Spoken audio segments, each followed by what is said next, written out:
So I was just gonna go over like what a normal day in my classroom looks like. I always have slides up here, and I always have like my little clicker, so I just go through everything.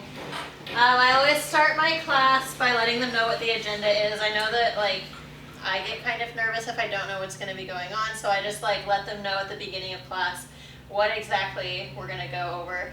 And then I'll start class by being up here, just being like, okay, here's what we're going to do, and here's the order. This was last Monday, I realized that I needed to review some expectations with my classes, so I just told them, well, that's what we're going to start class with. And then we always do a DOL, which is like grammar practice every day, and then I always do a warm-up to get them to start thinking about what we're going to do. And then the rest of it kind of varies. For this day, we took some notes, and then I assigned them a writing assignment, and I gave them some work time at the end of class. So this is pretty like average. It's just like a very normal day. So then I started my class by going over the expectations, and it was just like they needed a reminder about technology. We had a lot of side conversations in class. And then I was noticing that like the work they were turning in was pretty minimal, so I just wanted to remind them that even though something might be hard, to push themselves and do their very best, and if they needed help to ask me. So I was pretty friendly about this while still keeping it pretty firm because they definitely needed it. And then right after that we moved right into their DOL. So the way that I do DOL and notes and warm-ups every day is they have a spot on Canvas where they keep all of their digital notes, and then they turn it in at the end of the trimester, and that's for points in the gradebook. So that motivates them to actually do this every day. For this one, we were going over parts of speech, which is pretty basic, but just going through the sentence and telling me which part of speech each word was, and then I would call on students throughout the day, or throughout the class period. I have little Popsicle Sticks. That way I can just call, okay, Kira, what part of speech is mine? And just go through the whole sentence. Or so I won't usually do that. I'll say, okay, Jasmine, identify all of the nouns of the sentence, and I just go through them that way. And so this only takes us like 2 minutes max. And then we go on to our warm-up. For the assignment for today, we're writing about the amendments, so I made sure that my warm-up had to do with the assignment they were going to do later. That way they're starting to think about it. And I always make sure that they write about it first, and then I either have them pair up with someone and talk about what they wrote, or share with the whole class depending on like the topic of the warm-up. If it's something more personal, I won't call on them in front of the class to share what they wrote, like especially if it's like a reflection piece. But if it's something about like the content of what we're doing, hi guys, then I'll have them share out, and I'll do the Popsicle Sticks again. So that was our warm-up, and at this point we're probably like 10 minutes into the class period, so all of that is like pretty quick.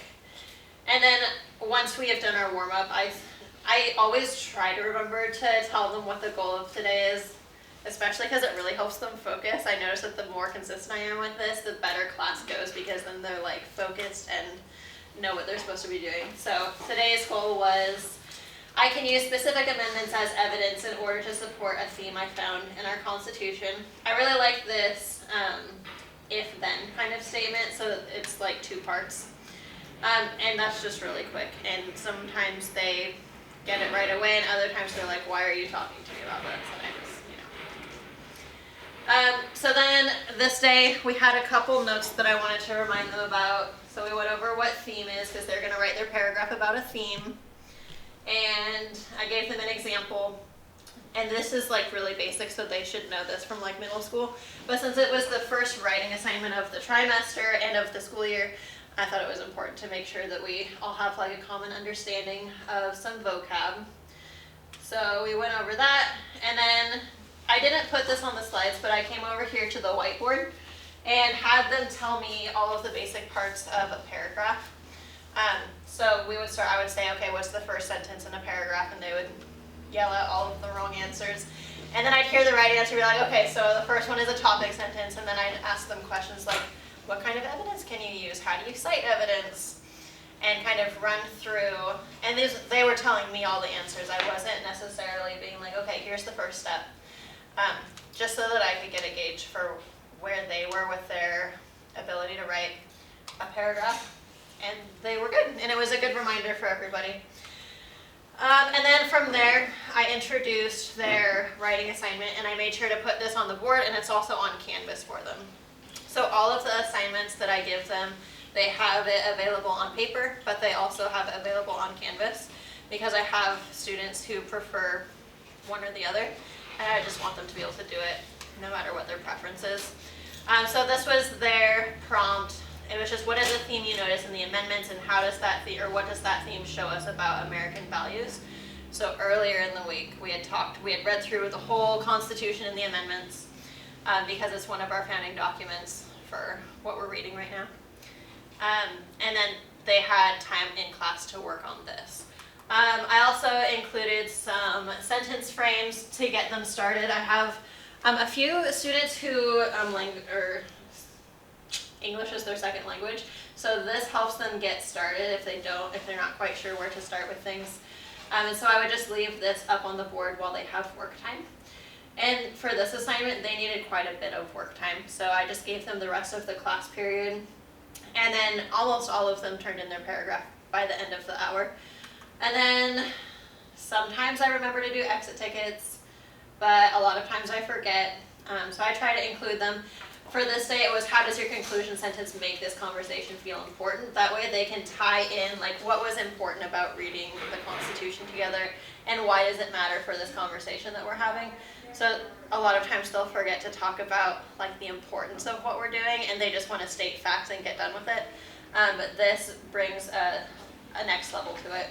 And then that's the end of class for them. So I just ran through it really fast, but it obviously takes a lot more time. Some things that I do with technology, I said I always use slides, and those slides get posted on Canvas as well, because I have a lot of students where they'll be absent, especially like in my AP classes, they like to follow along on their computers, and that helps them. Like if I'm going too fast, then they can see it on their screen and go at their own pace. And yeah, I use Canvas a lot along with our new ELA curriculum. That's all online, so there are a lot of good resources there that we're still figuring out. I have a love-hate relationship with technology, but it seems to be going okay. Were there other points? For the teachers that came in, could you go over, I like that popsicle idea, can you talk about that again? I like how you did that. So at the beginning of the year, I went through my rosters, and I just wrote kids' names, one on each popsicle. And I feel really guilty because I was the kid in high school who hated to be called on, so I feel really guilty when I have to like look at somebody and be like, I know you don't want to share, but I'm going to ask you to share. So it takes like a little bit of pressure off of me, and then I will go through a whole jar of names in a class period, and that way everybody gets to talk, and it doesn't feel like I'm singling them out. It is always really satisfying when the kid who's talking gets their name pulled, because then I'm like, ha, you weren't paying attention. But so yeah, it's a good tool. It's probably my favorite thing to use, and the kids hate it, but it makes my life easier. Do you form groups with those popsicle sticks? I can, yeah.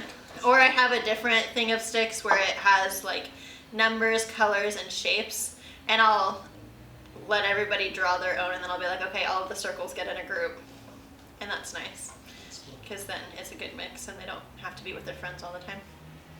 Yeah. So that's fun, and popsicle sticks are really cheap and easy because I'll replace it every trimester with a different group of kids. So I've heard of like, you can do the same thing with playing cards. Those are kind of more expensive, but popsicle sticks are easy. Perfect. Yeah, I don't know. That's Questions? just like a normal day. I mean, we do lots of other stuff, but that's just like the basic outline of a class period. I got questions if anybody. Can I? Yeah, go for it. So, cell phone. How do you handle cell phones in your classroom? I've been a lot stricter this year, but it's really hard to get a handle on it. And we were talking before, the thing with the cell phones for me is it will like make and break my relationship with kids, because they think I'm the bad guy if I take their phone from them. But I also like think it's really important to be strict. So I give them warnings, and then if I have to talk to them too much, I just tell them to leave their phone on my desk.